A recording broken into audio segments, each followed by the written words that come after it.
Daniela Farina. ¿Cómo andás, Dani? Hola, Mari. Nuestra columna, en realidad tu columna conmigo, que yo me engancho contigo, tiene que ver con distender un poco, ¿no? Todo lo que uno a veces habla durante el programa. Exacto, es el espacio donde se expresa toda esa política y se sintetiza en las costumbres, en las formas de la cotidianidad que vamos construyendo. Así que no hay nada más político que la cultura, y encontrar esa relación es también tener un poco más de conocimiento, ¿no? Si no, no nos salimos nunca de la agenda común y no aportamos algo distinto, como para cambiar esa agenda un poquito. Nos damos este lugar hoy para hablar de tango. El tango es la esencia de nuestra rebeldía, hecha música. No sé si te gusta a vos, Maris, me imagino que sí. Encima Rosario es una ciudad súper tanguera, muy institucionalizado, el tango está ahí. De hecho, el Estado tiene una participación muy activa en la promoción de nuestro tango querido. Así que es un ejemplo tu lugar. Tal cual. Es así, es así.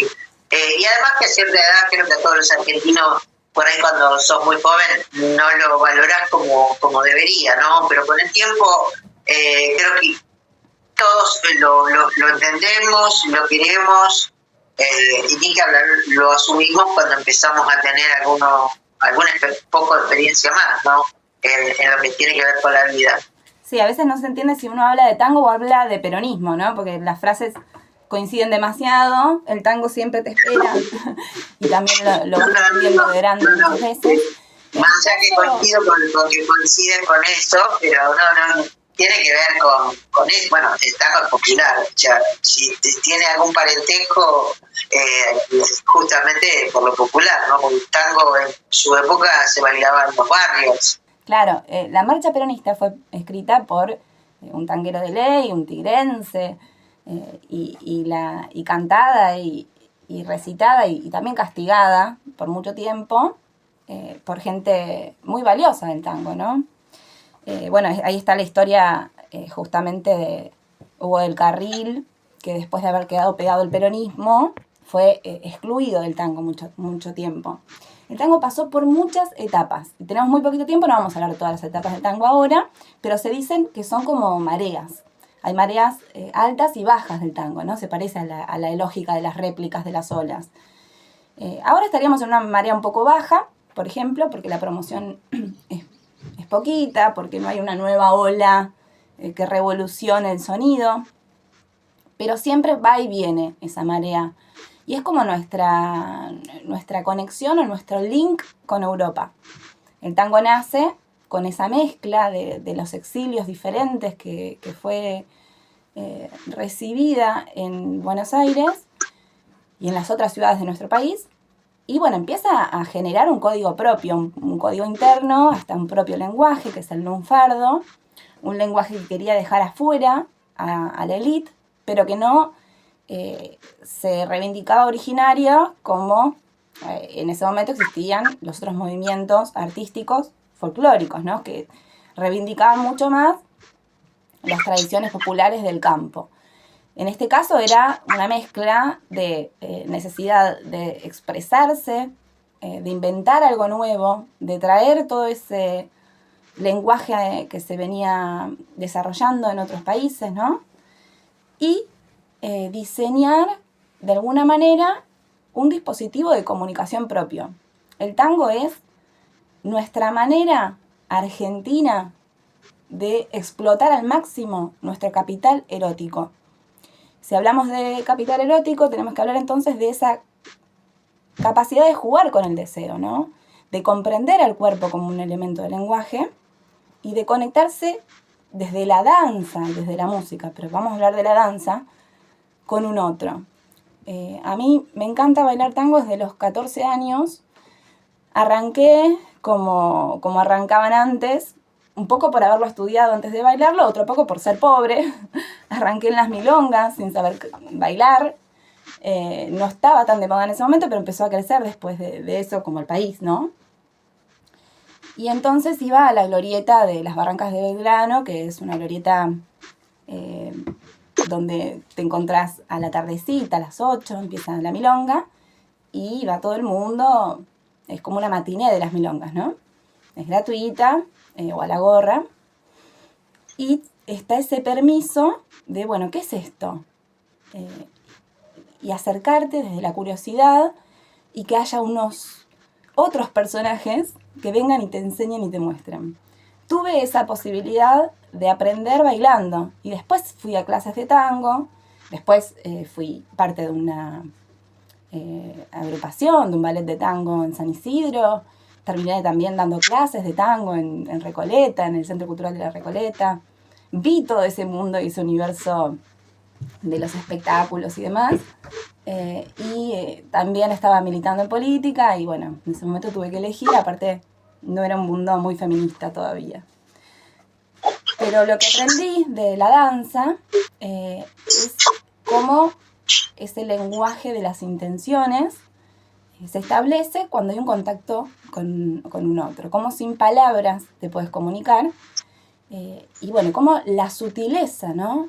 Es una despertiz. O sea, en el tango, cuanto más sutil sos para poder expresarte, más prolijidad encontrás. Esa complejidad de dar una señal para bailar o de componer una octava con algún tipo de juego, de variaciones con los instrumentos, o esa poesía que encontramos en las letras, son complejidad pura, son inteligencia narrada en la música, ¿no? Y es comunicación. De todas las orquestas y de los solistas, yo quería destacar hoy el Sexteto Mayor. ¿Lo conoces, Mari? ¿Sexteto Mayor? No. Bueno, es mi favorita. Primero lo conocí con el oído y después entré a encontrarme con la historia. Bueno, ¿qué pasó? ¿Quiénes son? ¿Por qué es una orquesta más conocida que las personas? ¿Por qué me gusta tanto? Es increíble lo que me gusta esa orquesta. Y bueno, después entendí. Esta orquesta nace a la vera de la Radio El Mundo, que es una radio muy conocida en la historia de la comunicación de nuestro país. Y tiene una particularidad, creo que se convocan en el año 73. Tiene una particularidad de tener una democracia muy establecida, muy institucionalizada. Entonces se mantuvo durante muchísimos años, con más de 35, 36 años, como una institución transparente. Eso quiere decir que los dos que la conducían, que eran Luis Stasso y José Libertela, justamente Libertela, qué casualidad, tuvieron una idea casi pedagógica de cómo conducir esta música, estos grupos humanos, y lo mantuvieron a lo largo del tiempo y lograron con eso una cantidad impresionante. Es una orquesta que hace de intermedio entre todo ese tango anterior a los 70, que era, no sé, lo más loco era Pugliese en ese momento, y ellos retoman toda esa locura y la llevan a un nivel de prolijidad extrema. Después de ellos, viene Piazzolla, y se rompe por completo todos los esquemas del tango, ¿no? Tal cual, sí, la verdad que una discusión excepcional, ¿no? De todo un poco así, y brevemente, porque estamos ya a 2 minutitos de terminar el programa y dicen que el tiempo es tirano, no solamente en televisión, sino también en radio. Así que, bueno, la verdad me encantó, porque vuelvo a decirte lo que te dije antes, ¿no? Tiene que ver con la clase social, tiene que ver con el común de la sociedad, ¿no? Y además es una cuestión que también ha traspasado las edades y el tiempo del tango, ¿no? Parecía algo que podía ser de una época determinada y sin embargo a lo largo de la historia todavía hoy está vigente. Inclusive me animaría a decir que hasta lo tomó un cantor internacional, como en su momento fue cuando cantó los tangos argentinos, Luis Miguel. También, sí. Está muy representado por Hollywood, está muy reconocido el tango en el mundo, así que es nuestra música de exportación, ¿no?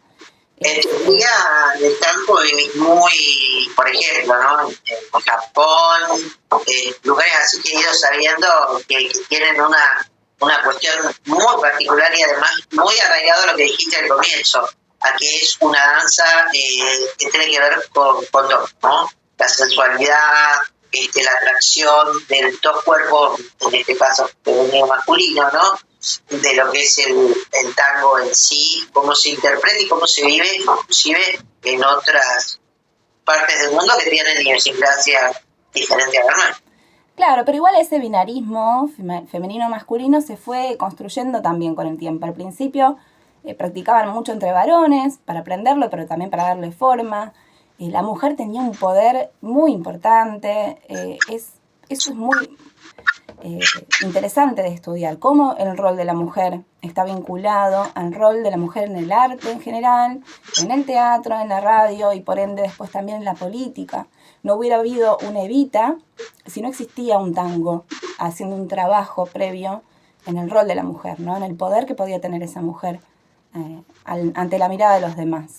Sigamos en contacto en esta línea, si te parece, el tema de la cultura, porque hablamos de política, de economía, de salud, de educación, y no, el tema de la cultura yo creo que es formidable.